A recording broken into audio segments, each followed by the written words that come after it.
прошлом видео я сделал подробный обзор северной части Маврикии. Сегодня я расскажу о транспорте на острове. От автобусов, аренды машины до моего первого опыта вождения по неправильной стороне дороги. Ну, вы догадались, какой. Общественный транспорт здесь в основном автобусы. Они ходят по фиксированным маршрутам, а билет стоит символически 30-40 рупий, то есть меньше 1 евро. Сами автобусы могут быть старенькие, но в целом приличные. Остановки бывают разные, от простого столбика под пальмой до небольших павильонов. И есть экспрессы, например, маршрут 215 из Гранд-Бэй в столицу Порт-Луи. А есть обычные, которые останавливаются почти на каждом углу. Когда я не знал точно, какой автобус мне нужен, я просто подходил к передней двери и громко говорил путь назначения. Кондуктор, который, как правило, сидит у окна, обычно сразу подсказывал, тот ли этот маршрут, и жестом показывал, садиться или нет. Просто и надежно. Автобусы принимают только наличные и только рупии, так что мелочь лучше всегда иметь с собой. Оплата за одну поездку. Зашел, заплатил. Водители автобусов настоящие лихачи, ездят быстро, но из-за узких дорог и частых остановок все равно получается не очень быстро. Такси здесь много, туристов у дороги замечают быстро, сигналят и предлагают поездку. Цены, на мой взгляд, дороговаты. Короткая поездка километра 2 стоит около 2-3 евро. Средняя от 10 до 15, от 8 до 12 евро. Автобусы – хороший вариант на короткие расстояния, но если вы хотите увидеть больше, лучше брать машину на прокат. Если хотите свободы и удобства, то аренда автомобиля – это идеальный вариант. Я взял на прокат Suzuki Expresso на 10 дней и заплатил 11 700 рупий, это около 24 евро в сутки. Причем аренда машины была с полной страховкой. Я не случайно выбрал модель Suzuki Expresso по нескольким причинам. Она довольно узкая, это очень актуально на местных дорогах.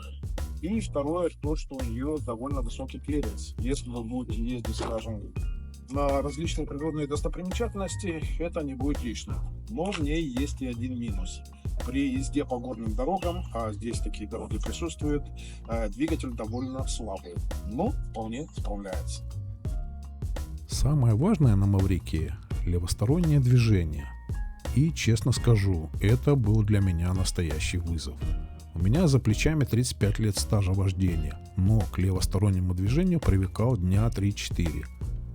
Главные сложности были не с зеркалами или поворотниками, хотя к зеркалу заднего вида я так и не привык, а с тем, что все время тянуло к обочине.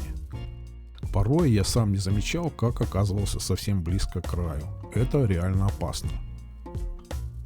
Круговые движения с несколькими полосами – это отдельная история. На некоторых внешняя полоса внезапно заканчивалась и приходилось резко перестраиваться в центр потока.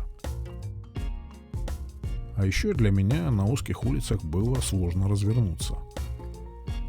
Не всегда сразу понятно, где встречка, где твоя полоса, когда сдаешь задним ходом. Через 4-5 дней я адаптировался и стал чувствовать себя на дороге увереннее. Местные водители вежливые, но расслабляться не стоит. Мотоциклы, пешеходы появляются откуда угодно. Маврикийцы любят посигналить, но это не агрессия, а форма общения. Я еду, спасибо, объезжай. Все это сигнальным языком. Еще один, скажем так, милый момент. Некоторые могут спокойно остановиться на узкой дороге, чтобы просто поболтать с соседом, а сзади уже очередь машин. Но никого это особо почти не раздражает.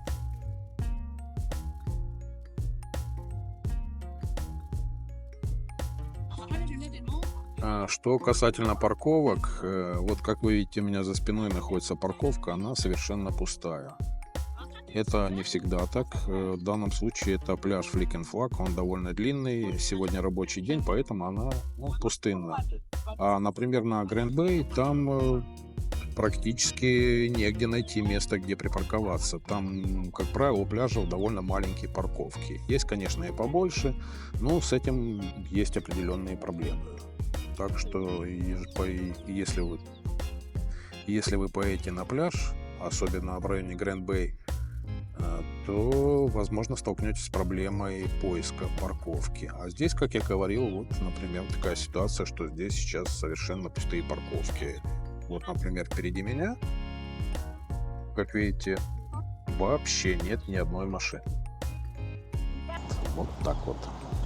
В общем, движение здесь это смесь европейской вежливости и африканского темперамента. Маврикий – это не только пляжи, пальмы и океан. Это еще и настоящее приключение на дороге. Надеюсь, мое видео было полезным и интересным. Желаю всем интересных новых открытий и позитивных, приятных путешествий.